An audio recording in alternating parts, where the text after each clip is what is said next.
We are thrilled to bring to the table this morning the traveling man, the man who has traversed continents to bring. I don't know that he did it for us, but he certainly used the opportunity to bring us. Cern Basher, did you have fun? I think so. I think so, Randy. Yeah, I drove across 10 states and into Canada Right. in 5 days, 3,500 miles one way, and then came back again. Yes. Slightly different route, but very similar in many places. And it was quite a journey, and I'd like to share with you today that experience. Well, we would love to hear the detail. Oh, I mean, to a certain extent, there would be a point at which, what was the old deal about bringing your friends over to show them the slideshow? Yeah, this is going to remind some people of that. You know, I've had people go on a trip and they show you every single photo they took. This is going to be a bit like that, hopefully not quite as painful. Right. We're gonna trust you to give us a great one. Okay. Okay. And believe it or not, I'll keep it Tesla related. But there's a Okay. few little side journeys along the way that are worth sharing. Before we dive into all that, as I'm sure everybody's waiting on their seats to hear about it, let's talk about this real quick. Ah. We got an update in terms of the number of miles that have been driven on autopilot or FSD. Oh yeah. And it is about 2.1 billion, I believe, now. Okay. Now, if you recall, I'm sure you do, on July 20th, 2016, I'm sure you remember that date. Elon said how he thought that they would need to get about 6 billion miles or 10 billion kilometers before worldwide approval for FSD. Okay. Now, it's interesting that all those years ago he came up with that number, and he may well appear to be pretty correct on that. It seems like things are shaping up for that. And so I've run some calculations in terms of when I think that might be. All right. Okay. So here again is the image from the Q3 earnings deck. And the red line is just my representation of that. So same, those two charts are the same, basically. Okay. And we can see a noticeable tick up in terms of number of miles. The slope of this curve has increased. Mhm. Particularly here in the second quarter, it backed off a little bit in the third quarter, as you'll see here. The third quarter miles were not as high as they were in the first Oh, quarter, by okay. second quarter. So, but still, I mean, considerably higher than where we were previous to that. And if you recall, the second quarter is when everybody got the free FSD trial. Oh, okay. So that juiced those FSD miles during that quarter. Some people subscribed, other people didn't. In fact, I've talked to a number of people that didn't. So, this was a bit of an aberration for now. Okay. If we assume that this is kind of more normal, everybody was off the FSD trial, then we can project when Tesla could hit 6 billion mile threshold. And when I ran this calculation a quarter ago, my estimate was for March to June of 2026. Oh, Now I think it's more like December, the December quarter to March of 2026. Sorry, December 2025 to March of 2026, a quarter earlier. okay. Okay. So things appear to be nicely on track. And if anything, FSD continues to accelerate, we may actually reach this 6 billion threshold sooner than the end of the year 2025. So just Okay. a year from now. Okay. Okay. So we'll see if Elon's prediction here about 6 billion being the important number, we'll see if that truly is it. And it would be remarkable if it is. Right. Yeah. And we've had Brian Wong the other day showing us clearly how the thousand times multiplication of the FSD interruptions, the thousand times better, that would actually work out to about June or July of next year, where we would be at the million and the million mile between necessary interruptions. So that also is kind of coming together with these miles numbers. Yep. Now, having just done a 7,117 mile trip, I can give you a lot of firsthand experience about FSD, and we'll talk about some of that as we go. Um, to me, all the issues that I identified are fairly easily solvable, I believe. Okay.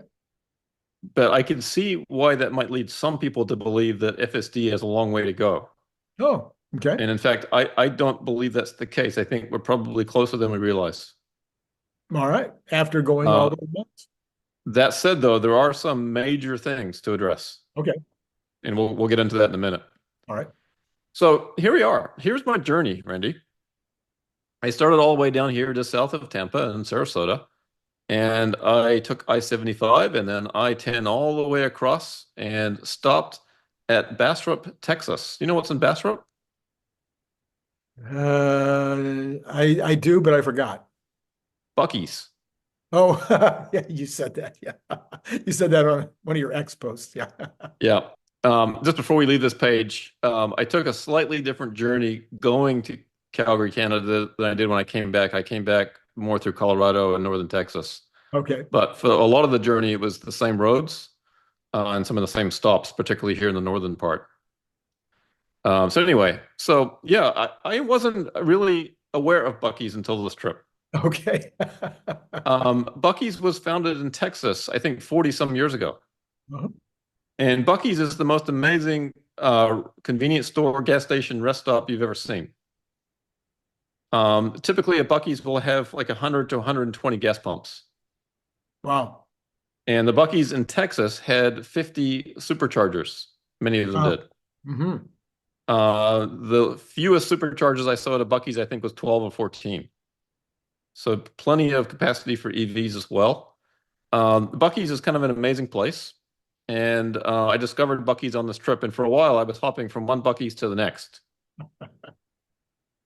So that was fun. That was good. Incredible store. They have a wall of beef jerky and a wall of candy and a wall of you name it. Buc-ee's is also, a gift store. Sure. And so you can bet that my kids now have some Buc-ee's t-shirts. I was joking on X that this vehicle here would be the future situation for all ICE trucks at some point. So that's a pretty useful display, I think, of an ICE vehicle. Absolutely. Absolutely. All right. Well, more important than this, in Bastrop, Texas, is the headquarters of the Boring Company. Oh, okay. And I didn't get a photo of it, but I did see Proof Rock 5 sitting inside one of these buildings. I think it was this one here on the left, kind of poking its nose out, the tunnel boring machine, the latest version.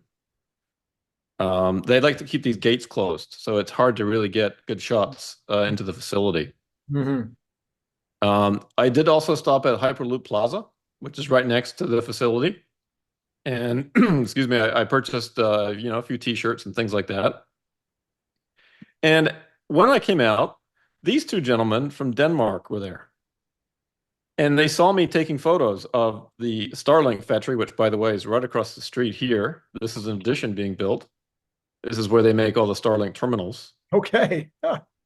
Massive facility, and they're extending it, probably tripling the size. But these two gentlemen stopped me, and they figured that I was a Tesla fan, and little did they know. Yeah, right. But they had just been to the Starship 5 launch the day before and saw the booster land. Oh, And so they were on a pretty big high from that. And they wanted to come back to Austin and this area to check out a Cybertruck. And so their prayers were answered when they met me. right. Because not only did they check it out, I gave them a ride. We tested out FSD. I had my first major intervention of the trip when I was giving these two guys a ride. Of course. Yes, because I was telling them how great it was and how I had zero interventions up to that point. That was the second day into the trip. So I'd driven probably about 1,500 miles with no interventions. Right. And then I pulled over and FSD was going to re-enter the road just as a dump truck was coming by. And it would have pulled out right in front of a dump truck going about 55 miles an hour. So that was my first intervention of the trip. It was a life-saving intervention in that case. Right. Right. Okay.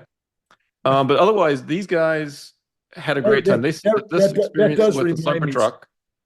That does remind me, CERN. This whole joyride with FSD. For me, it began, 4 years ago, almost 4 years ago, when we bought the Y. And we bought it in December, so we're very close to 4 years, and almost immediately took it out, visited my grandkids and my oldest daughter and her husband, and of course they all wanted to go for a ride. We did all this, and of course, it did 4 years ago was doing a lot more wacky things than it is now, but they were pretty much scared of it by the time I left, as opposed to being impressed. They were more scared than impressed. Well, So, these guys were thrilled, and they said actually this was the best part of their trip, even better than seeing the Starship 5. wow. Oh my goodness. Yeah, they were thrilled to see the Cybertruck and get a ride in it and experience Yeah, FSD. In Denmark, they don't have any of that yet. sure. So Henrik and Espen, they were great. Wish I could have spent more time with these guys. They were really cool. From there, I decided to take my Cybertruck back to its birthplace. Uh-huh. And so here it is where Joe Techmeyer parks his truck for his drone videos. Okay. I missed Joe that day. This was in the afternoon, so he would have been there in the morning, I'm sure. But the Cybertruck seemed to enjoy being back in its birthplace. A lot of activity around the factory, so a lot of Cybertrucks. And as you know, I was keeping a count of the number of trucks I saw every day. On this day, I couldn't come up with a number. It was a large number of Cybertrucks. Right. It's a particularly cool sight when you see them on the back of a truck. Mm-hmm. And I saw this a few times on my trip. That's really exciting to see. Yeah. Cybertrucks in the wild is kind of like spotting a rare animal. It's just a really exciting thing. So I continued my journey across America, Randy. I feel like I was a politician on this trip.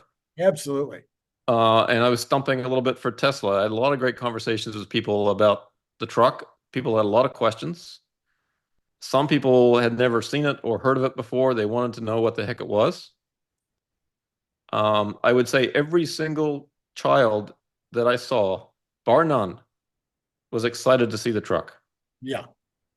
I had one little girl in a grocery store in Texas walk up to me. She was probably 5 years old. She looked up to me with her big brown eyes and she said, "I love your Cybertruck." Just randomly out of the blue as I was picking some fruit from the grocery store. It was amazing. Yeah, that is amazing. I tried to take some pictures of the truck with different things that I saw along the way. Here's one with a tank. I believe this was in either Kansas or Colorado. And then a train in Wyoming. Yeah. Kind of nice, kind of cyber-ish, kind of pre-cyber-ish with the silver medal. By the way, the wheels on this train are as tall as me. Yeah. Huge, huge thing. Yeah. There's 3 boats in this picture, Andy. Yeah. I'm sorry. I would laugh harder, except I already saw your post on X on this one. Yeah. Yeah, the punchlines fall short when you've already seen the joke. It's true. Yeah. This worried me a little bit. In Austin, Texas, I saw this vehicle, the zombie response team. No. Wasn't sure if I should chase it and help since I have the vehicle built for the apocalypse, or whether I should just turn around and go the other way. Yeah. Yeah. I followed it for a little while. Some people don't know what they're looking at when they see the future, and some people refuse to even look at the future.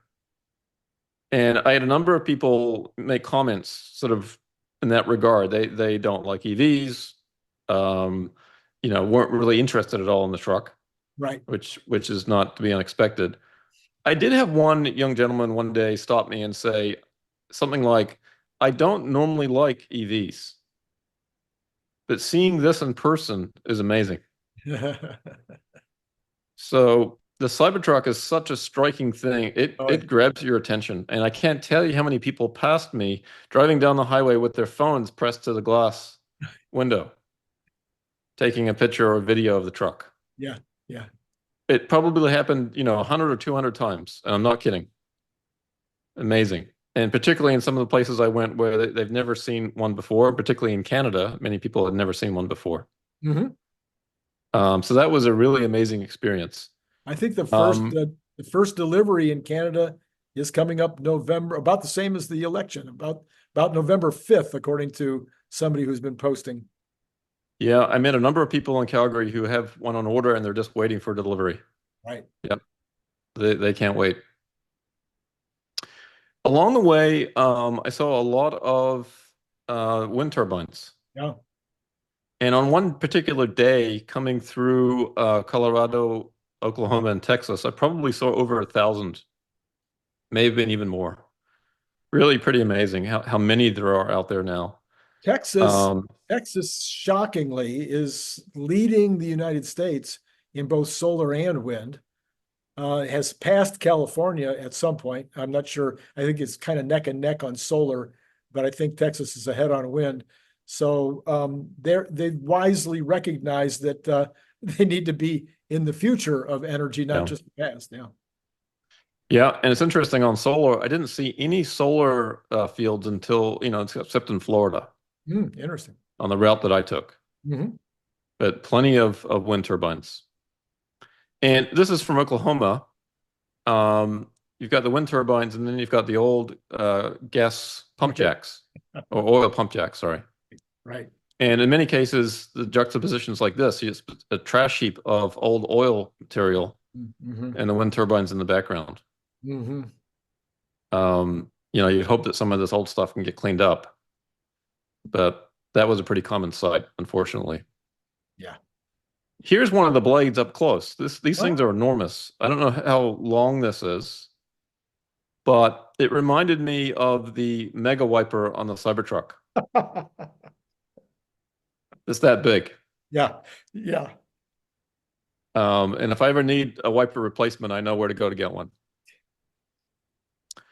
Um, as a proud Cybertruck owner, I took every opportunity I could to take pictures of the truck, and I'm sorry in this presentation there's going to be too many pictures of my truck. Yeah. But I would say that there were some pretty interesting lighting conditions that I experienced. This is late one night with the full moon, Hmm. a little bit of, cold air, a little bit of mist in the sky, just kind of made this a kind of an interesting shot, I thought. Sure. Um, Here is one sunrise heading east towards the sunrise, and it kind of looks like I'm in a jet flying above the land. Yeah. I'm starting to think that there's going to be in a few years when your second oldest child is in therapy, they're going to be saying that my dad took more pictures of the Cybertruck than they did of me. Yes, that could be an issue. It could be an issue. Yeah. Yeah. I may have to delete a few of these in anticipation of that problem. Yeah. Um, the Cybertruck was kind of interesting frame for many shots. Here is one I tried to get the sun between the little triangular window there in the front. Yeah. It's a little hard when you're driving to take good photos, but that was the best I did. Um, it's always exciting, Randy, when you see another truck in the wild. Uh-huh. And this photo, I apologize for the dirty window, but that's the nature of things when you drive thousands of miles. This was the first Cybertruck I'd seen in probably a couple of weeks. Hmm. So I was pretty excited to see this one. And even as a Cybertruck owner, there's a kind of a feeling that you get when you see another Cybertruck. It's really neat. I can't really quite describe it, but others have shared that they too have a similar kind of excitement when they see another one out there. Must be something wrong with us. We have this shared Undoubtedly. illusion about something. Yeah. Undoubtedly. Yes. I tried to take pictures of the truck in different situations. Here with the trees in the background was a nice spot. I believe this was in I think it was Wyoming. Hmm. I think Wyoming is kind of an underappreciated state. It's quite beautiful. Hmm. Um, Here we go again. A lot of scenery looks like this. Yep. Big, wide open skies, flat land, a whole lot of nothing. And I got to say that the FSD speed cap at 85 sometimes is not quite enough. but I suppose it's good because the speed limit was never higher than 80. Right. So going 85 is probably pretty good. Um, but beautiful, beautiful country. This is in Montana. Just beautiful scenes all around. Mhm. Um, Interesting, as I went through Wyoming, there was a big forest fire called the Elk Fire. It had gobbled up about 92,000 acres at the point that I had arrived there. And the day I arrived through here, it was something like 82 degrees. It was unseasonably hot. And so this fire was spreading out of control. I just took this photo of this note. Um, there were 903 personnel working on the fire. It's caused by lightning, 28% contained. And just the equipment and the manpower that they have to try to fight these things, I thought was pretty staggering. And I've since learned what a masticator, skidder, and feller bunchers are.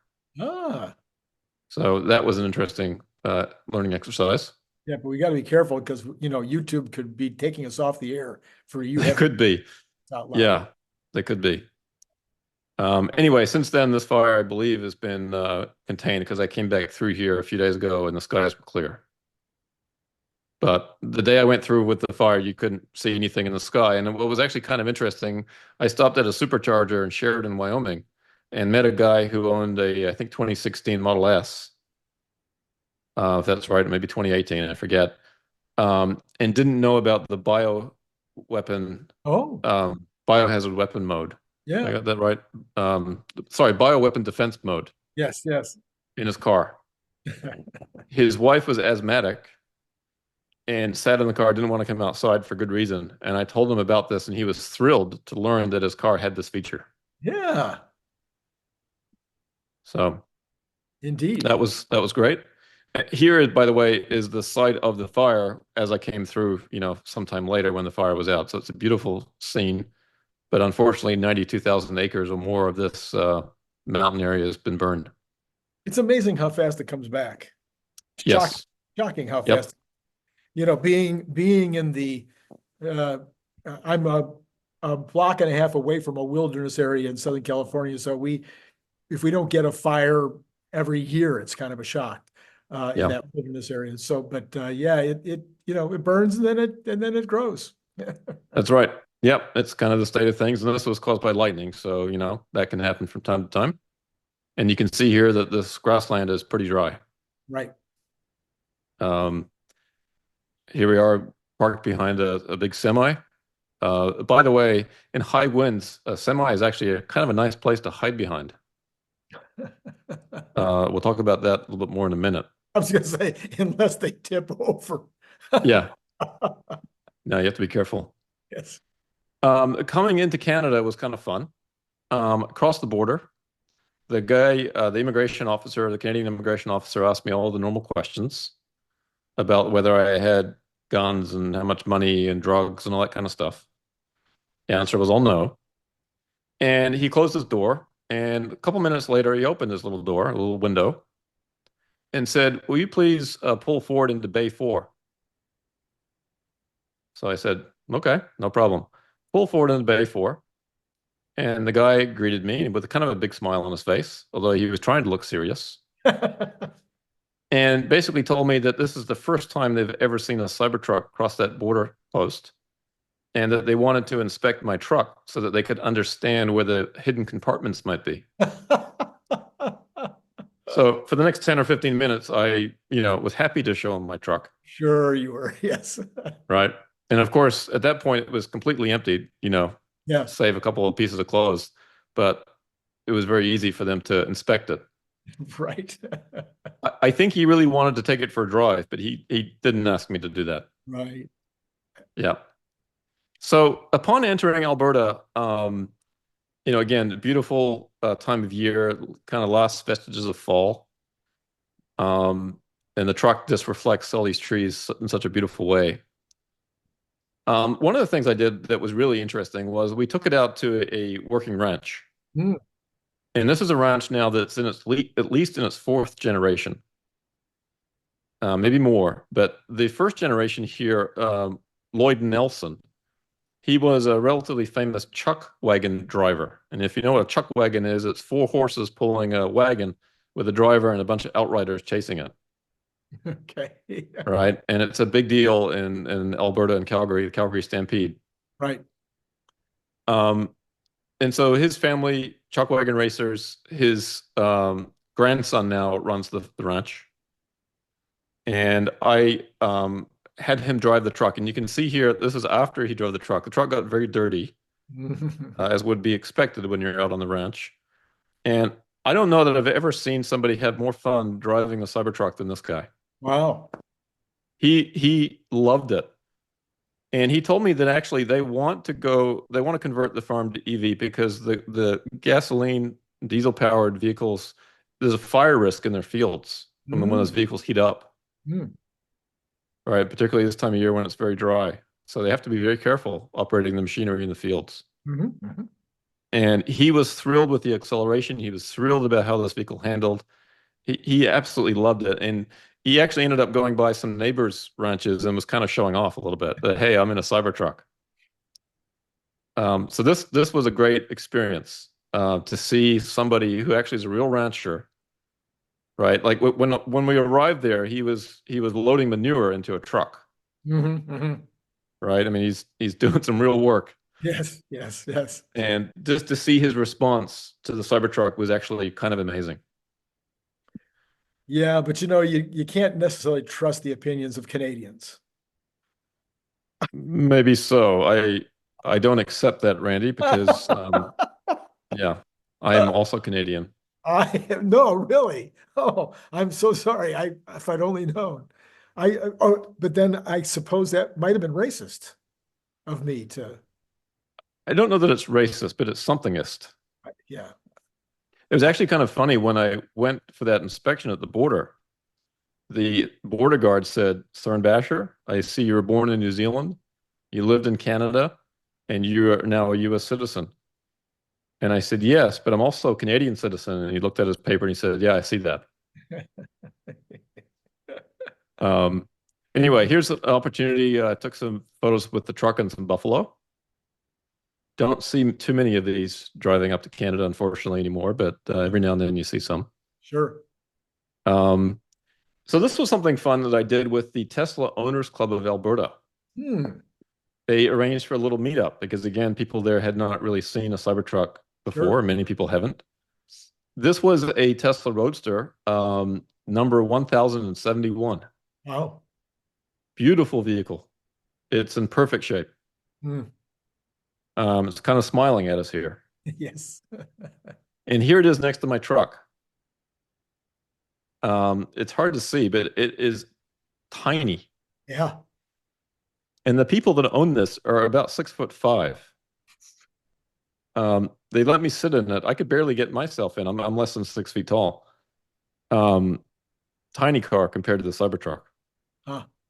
It's pretty amazing. And then here's, sort of 3 generations of Teslas. This was an amazing experience, Randy. I stood in this parking lot and talked to people for about 4 hours on a Saturday afternoon. Wow. And the questions and the interaction was fantastic. I loved every minute of it. People in Canada cannot wait to get Cybertruck. And for me, the treat was to see the Roadster. Sure. Yeah. At the very end of this, a guy walks up to me and he just happened to be walking through the parking lot with his wife. And he saw the truck.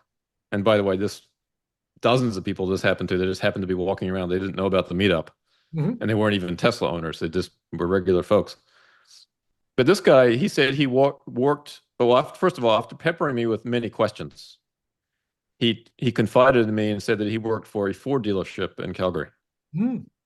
And that they had 18 Ford F-150 Lightnings on the lot that were not selling.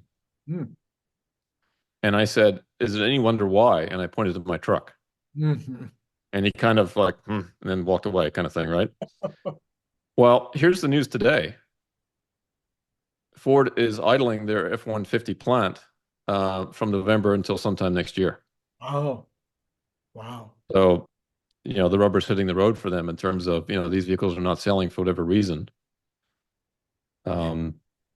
And I think, from what I know, the Cybertruck is far superior in every way.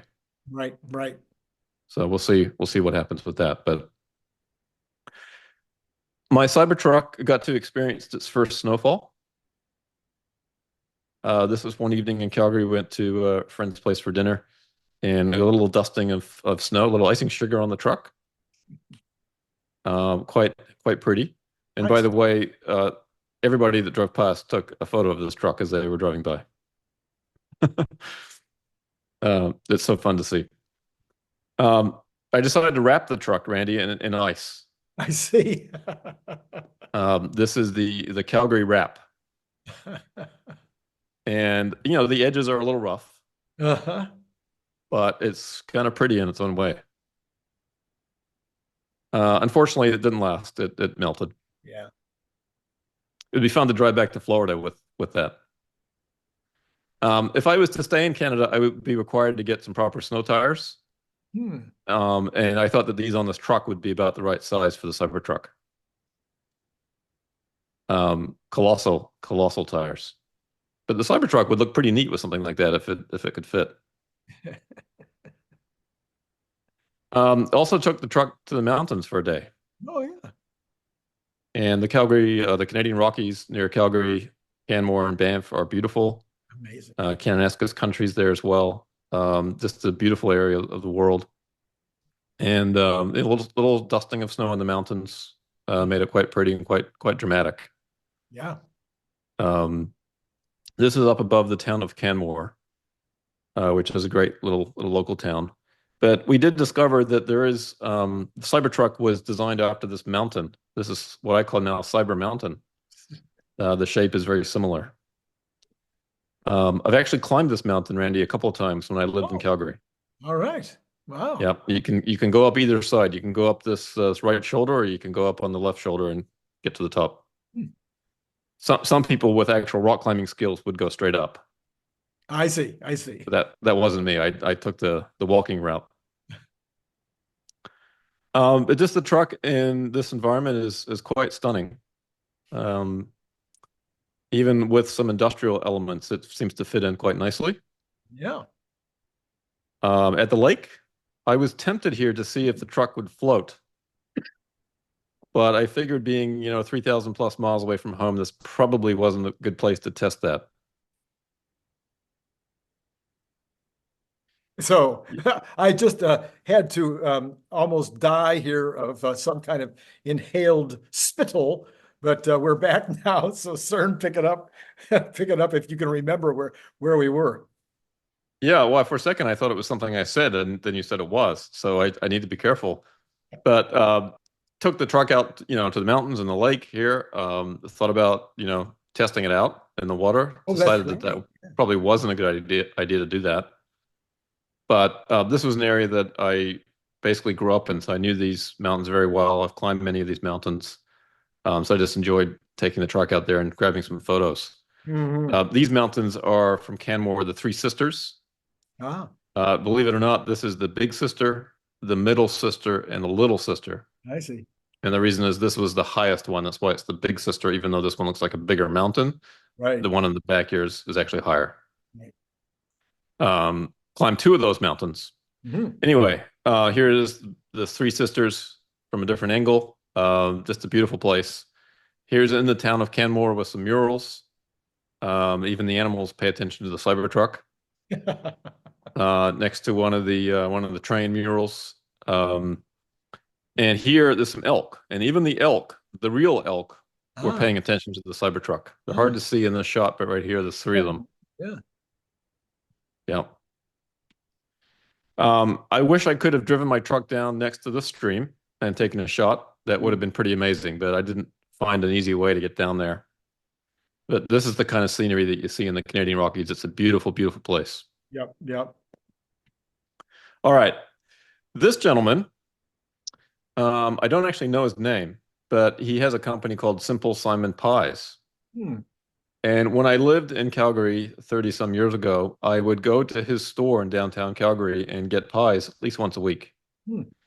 And I just happened to be in this area and noticed that his store was there. And never would have ever known that he was still around, Hmm. and popped in, bought some pies, and struck up a conversation with him. Amazing guy, and he also appreciated the Cybertruck, and he wanted a photo of him next to it.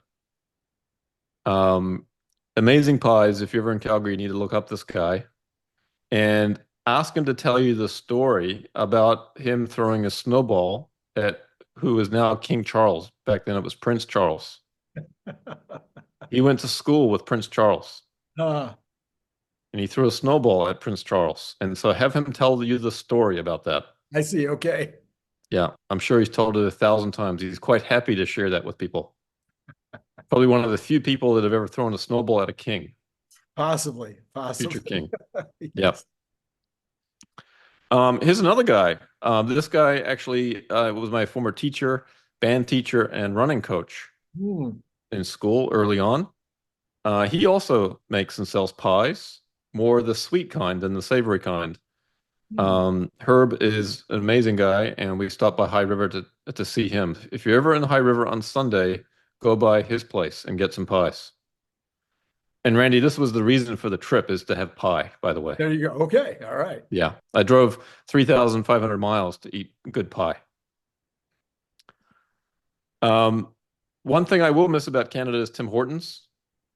The United States doesn't have anything like Tim Hortons. No. Starbucks does not measure up. Dunkin' Donuts does not measure up. Panera does not measure up. It's a combination of all three of those, in my opinion. Um, Leaving Canada, I got this escort from the Royal Canadian Air Force. Okay, here's some more Tesla related things to talk about. Let's talk about superchargers. Hmm. So in this image, after I took it, I noticed I did a really poor job of parking the truck. Now, it turns out it didn't matter because there was no one else around. Right. But from here on out, I decided to park my truck as carefully and as precisely as possible, Hmm. right? Just in case there was an influx of Teslas arriving. I didn't want to be that guy that Yeah. blocked everybody. Yeah. Okay. So here I am now at a Buc-ee's in Colorado. My truck's on the right. Look how perfectly it's parked. Yeah. And the reason is it parked itself, Randy. The Oh, auto park. okay. Auto park. Yeah. Okay. Perfectly. All Now, the right. guy next to me there on the left clearly hasn't gotten the memo about parking etiquette at superchargers. Okay. The problem is some of the superchargers, the cords are too short. Uh, So this is one I believe in Montana. Um, and actually, if there's not enough slack in the cord, it won't charge properly. You get a message because it's pulling on the cord in some way, so it's not connecting quite right. wow. So this one, I had to almost park on top of the supercharger to get it to fit. Right. And clearly this is, relatively old and, old supercharger. Now, what I could have done is not parked, properly. Like in this case, I parked off center. I see. Yeah. Yeah. I Yeah. took up two spots so that Yeah. Yeah. the cord wouldn't be so stretched. This, I think, is a case of with the lines being painted really in the wrong spots. Okay. Hmm. Um, this one, though, it was the best one I came across. This is at a casino in Mississippi. And the supercharger is sideways. Yeah. And you don't need much of any of the cord, the cable in this case, Yeah. because you can just pull right next to it. So this was one of the better ones that I've seen in terms of the old style. Yeah, this is kind of like my own garage. The people who had this house before us positioned the electric circuitry perfectly Mm. for a charger. I don't know how they knew in advance where to put that particular box, but they put it exactly where I needed it. So you never know. Incredible foresight. Yeah. Yep. Now this was one, I think it was in Louisiana or Mississippi, I can't quite remember. Um, that Cybertruck was coming from Florida and heading back to Missouri, which I believe is where it was from. We were going the other direction, happened to meet here. Mhm. So we've got silver and bronze. We were waiting for gold to arrive. But these superchargers where you kind of pull through. And that was kind of an interesting position. It is. If you wanted to back into this, I guess that might make sense if your charger was in the front of your vehicle or towards the front, like perhaps a Rivian or something. Right. But this I thought was quite good too. Here's a closer up of that truck.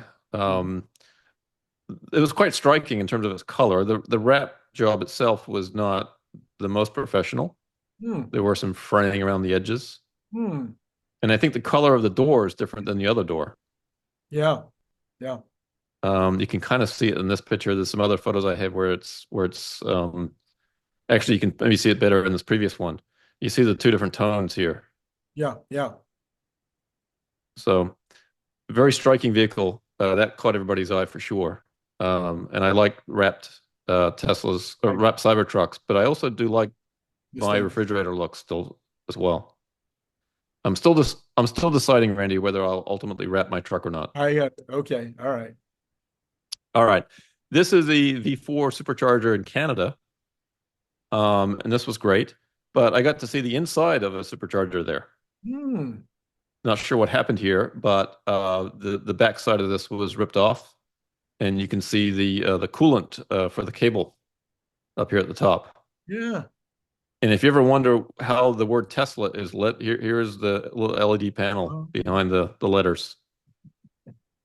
So that was interesting. I also came face to face with some other charging systems, and this is one in Colorado. And look at the length of the cable on this sucker. Yeah. So no shortage of the cable, and those little arms at the top move, and so you can extend the cable out. Wow. But I'm sure that increased the costs of this charger considerably having such a long cable. Sure. And as Sandy Monroe has pointed out in the past, that they put a handle on the handle. Right? You don't really need a handle on these things. You just grab the cable and put it in, but they've decided to add some handles. Yeah. And by the way, I took this out. This is very heavy. So you come to appreciate Tesla's superchargers and the elegance of their design very quickly. Thankfully, I didn't have to use this system. All right. So here's one challenge when supercharging, and a word to the wise if you're planning a road trip in a Cybertruck or perhaps any Tesla vehicle. If you know you're going to be encountering high winds, in this case, I hit 40+ mph wind gusts a couple of times on this trip, once coming through Kansas and again in Wyoming. Charge more than what it's suggesting. A lot more. A wind gusts, headwind, or from the side will reduce the range dramatically, unless you decide to hide behind a semi-truck. That saved me a couple times, I think. So that's just something to be aware of. Sure. Here's a Toyota that dreams of being an EV. And this is the only case I ever saw on my trip of an ICE vehicle icing an EV charging spot. It was actually at a gas station, probably one of the employees. Yeah. Here's the best use of a Chevrolet, Randy, I've ever seen. Even including the wheels. Quite clever. Very nice. Here's the best unauthorized use of the name Tesla that I came across. Apparently, Tesla has a trucking company. Did you know that? I didn't.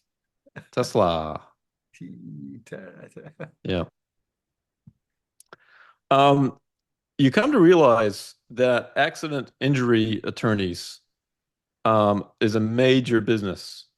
This was one billboard that I took a photo of. There were hundreds of others along the highways advertising accident injury attorneys. Many of them in Louisiana and Florida like to tell you how much money they've made for their clients. Yep. Right. So this is, FSD can make this thing a thing of the past at some point. Right. Yeah, they got to be worried. Yeah. All right. Let's talk about FSD for a minute. On this trip, FSD was incredible. For 5 days in a row, I had no critical interventions on the highway. And the Cybertruck got the version of FSD 12.5.5 that I believe was the first sort of end-to-end neural network Right. for FSD on the highway. So I got to experience that. And I got to tell you, it was amazing. Not perfect, but Mhm. amazing. Mhm. And it made this trip so much easier and so much more enjoyable. And I couldn't have imagined driving the number of miles that I did without it. Sure. Okay. So what I'm about to share with you is kind of my nits, but overall, FSD is absolutely incredible. I was astonished at how amazing it was. Okay. Mhm. But I've come to know this thing, what I'm calling the FSD nun. I see. She lives in your vehicle and she watches you. Okay. And she watches your eyes. And if your eyes wander from looking at the road ahead, she slaps you and slaps you hard. Okay. So you can imagine, Randy, you're driving along an FSD and you've got the car set at a certain speed. Let's say the speed limit is 75 and you've set the maximum speed at 80, Mhm. right? So the vehicle can go up to 80. And I would set it 78 or 80 or whatever it was. And occasionally FSD decides that it's not quite sure about something and it'll slow the vehicle down a little bit. Okay. Or you might be coming up on another vehicle, it slows down and waits for another vehicle in the left lane to pass you, and then it pulls out and passes a truck. Mhm. The problem with FSD right now is it doesn't re-accelerate to that max speed that you set it at. Oh. So you could have set it at 80. It could have slowed down to 70. Uh, The speed limit's 75. It does not re-accelerate back up. At uh, least in my experience, it didn't consistently re-accelerate and never re-accelerated all the way to what I previously set it at. It might inter- accelerate a little bit, but not all the way. interesting. And so what I would do then is step on the accelerator and bring the vehicle back up to speed. And I would try to do it as gently as I could because if you step on the accelerator with a Cybertruck, it takes off. So I would try to gently do that.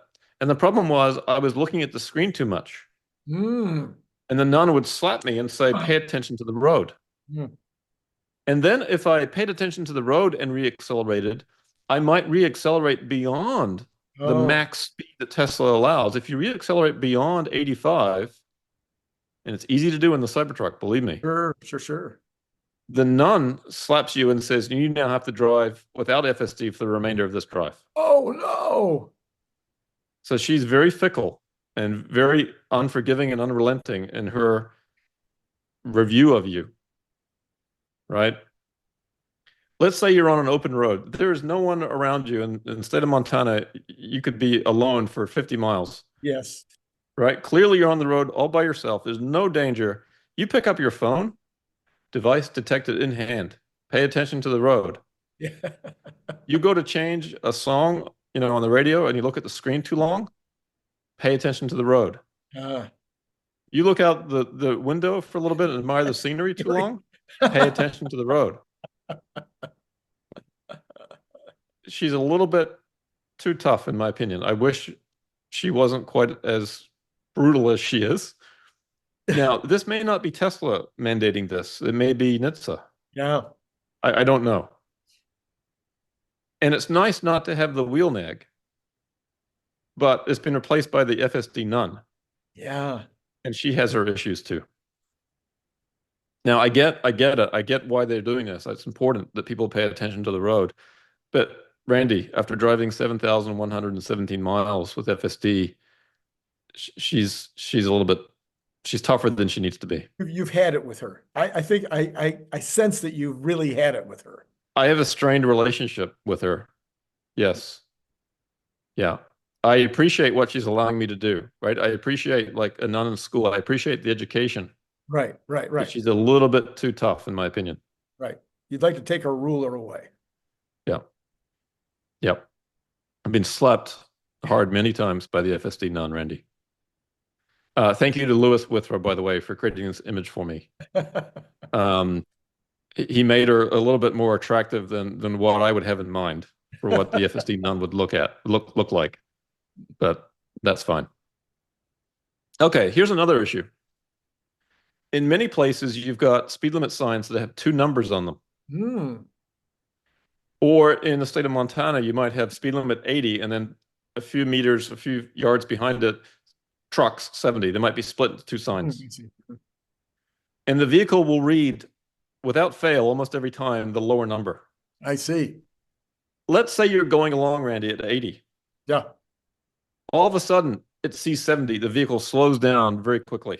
Right. If there's somebody behind you, they're wondering What what's happened? going on.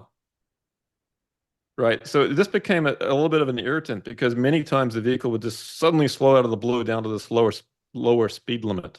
Right, right, right. Even worse than this, perhaps, is when there's an adjacent road that had a lower speed limit. It sometimes would pick up that speed limit of that road, like 40 Oh, miles an hour, when technically your speed was 75 or something like that. oh, yeah, And it would begin to slow down very quickly. So yeah. you have to be very careful and aware of the speed limit changes. FSD doesn't quite get that right. Sometimes it misses it entirely. Sometimes you might be in a construction zone and the speed limit's, 50, and then the construction zone ends and it says ends, Hmm. but FSD doesn't know and it wants to continue at 50 Right, forever until, right, the next sign 20 miles down the road. right. So So, these are things that are annoying and easily handleable while you are a supervising driver. But as far yeah, as cyber cab would be concerned, this would not be good. correct. Needs to be Now, I solved. think they're Needs to be I solved. think they're relatively easily solvable. Yeah. As it stands today, FSD is not ready for full autonomy, and no one's suggesting that it is. Right, right. Another thing is when you go to pass a big truck, FSD will often kind of hug a little bit to the left and give more space. Hmm. And that's pretty cool. Hmm. Hmm. There was one example of that, though, when I was going through Houston area. There was construction on the road, and there was a big concrete barrier to the left. Mm.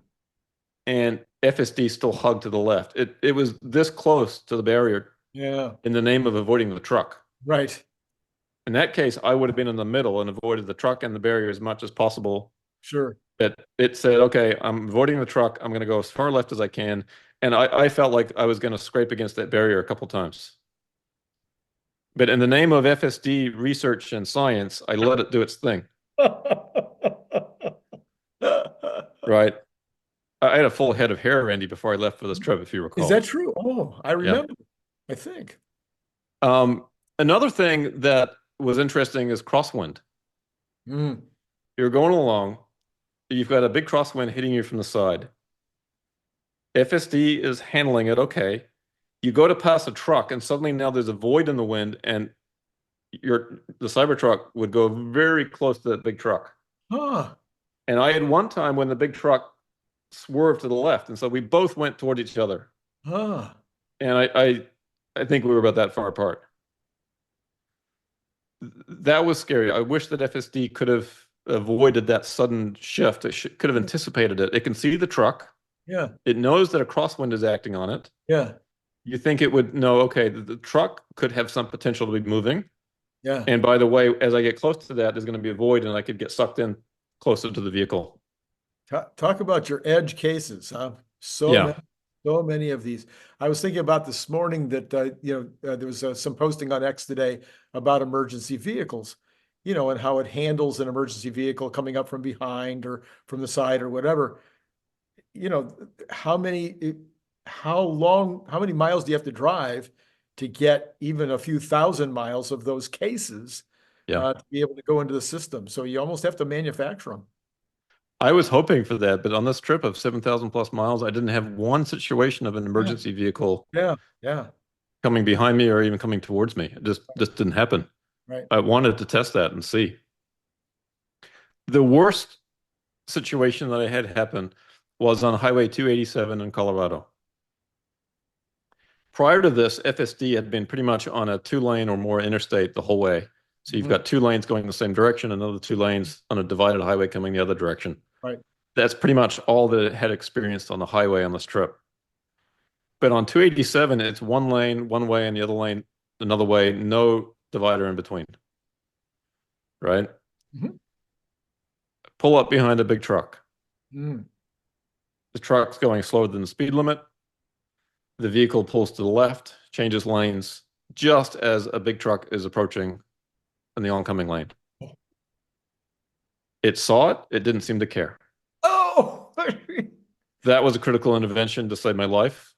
In the name of science, I did that because I wanted to continue to be, the researcher on this. So that was my first major highway intervention. Okay. Again, put it in FSD. There's another situation further up the road. This time, it pulled out the left-hand lane. Mhm. There was a truck in the distance coming, but it had plenty of time to pass. Right. But it didn't accelerate. It Oh, pulled into that left lane just like it was another lane of a two-lane yes, highway, yes, and it yes. was just sitting in the left lane. But the visualization showed that yellow line in the middle. It should have known that it was in the Yeah, oncoming lane, yeah. but it did not accelerate past the truck. I let it go as long as I could before I started to freak out, and then I was able to step on the accelerator and get away from that. I'm sure the oncoming truck was freaking out about what he was going to do. Right. It was either hit me or hit a truck. I Oh, could imagine the choice that he would have made. yes, yes. Those were the two scariest moments. Yeah, Again, I think that is solvable. Like right. FSD has the information it needs. It just needs to make the right decision. Yeah. Um, so lots of little nits, those are two major issues that it's more than a nit. Right. But for the most part, FSD behaved brilliantly over thousands and thousands of miles. Mhm, mhm. It does struggle with changes of speed limits and signs. Sometimes it reads the signs, sometimes it misses them. Sometimes on the signs where it's got more than one number, it gets the lower one, and that's kind of frustrating. Phantom braking, I maybe experienced that twice in the whole trip. Very rarely. So with this particular build in the Cybertruck, I did not have that issue. Right. But that's my report, Randy. That Oh, was an wait. Oh, wait. amazing. You didn't say anything about your city interventions, your city nits. Well, there was one where it didn't stop for a red light. Mm. Mhm, There was one where it didn't stop for a stop sign. mhm. There was one where it stopped for flashing red lights and a stop sign and then did not go. Go. Mhm, mhm. It just sat there. Right. And I actually ended up hitting that same road on the way home, and I was going to let it see if it would do it. But Mhm. unfortunately, there was a vehicle right behind me, and so I didn't get a chance to see if it would ever figure it out. Right, right, right. If there was no one there, I would have sat there a lot longer just to Sure, see if it would ever get it. sure.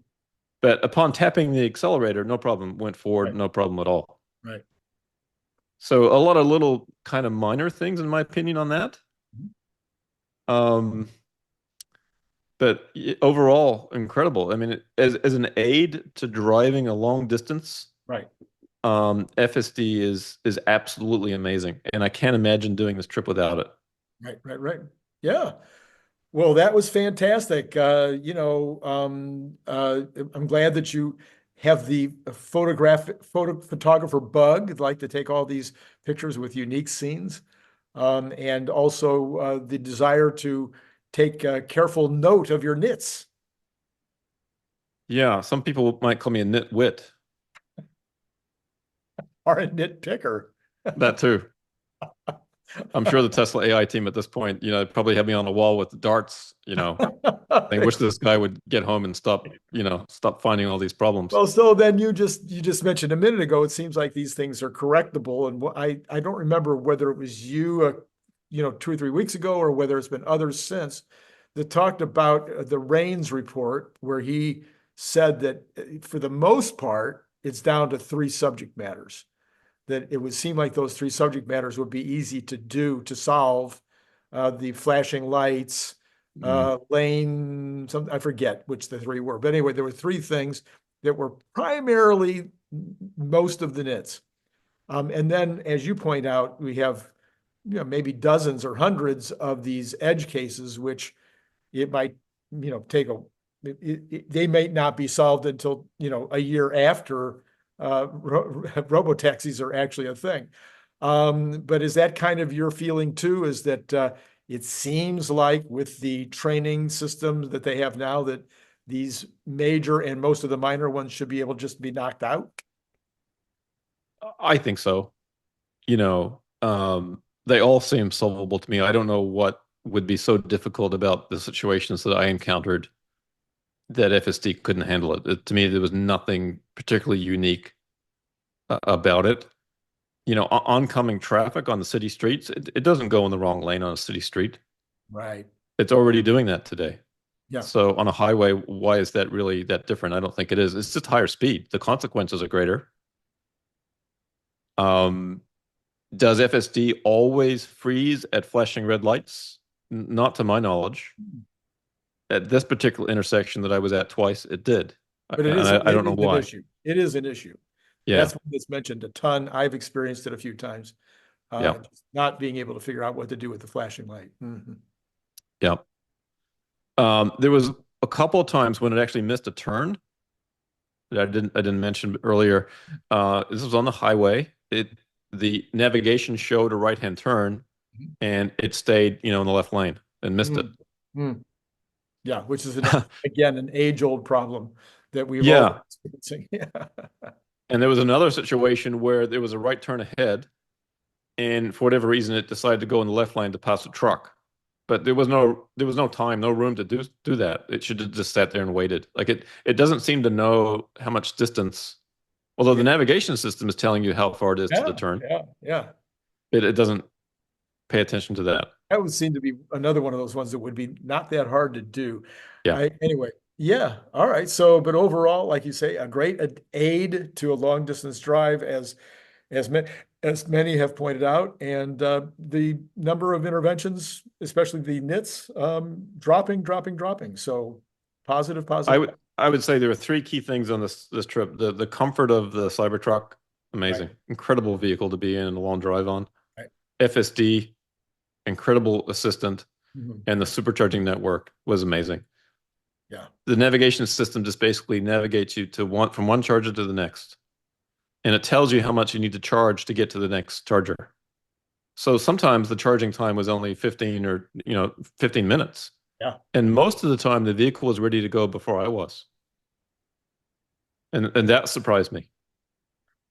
And it would seem like that if you're lonely or looking for a new spouse, you should go rent one of these from Turo, and just, show up at shopping centers and grocery stores and charging stations, and you can make friends all day long. That's true. Yeah. That's true. Yep. Yeah, my wife was a little worried about me on this trip. Yeah. And I reported in one of my postings that there was a woman in Louisiana that said something like, "You ain't from here, are you?"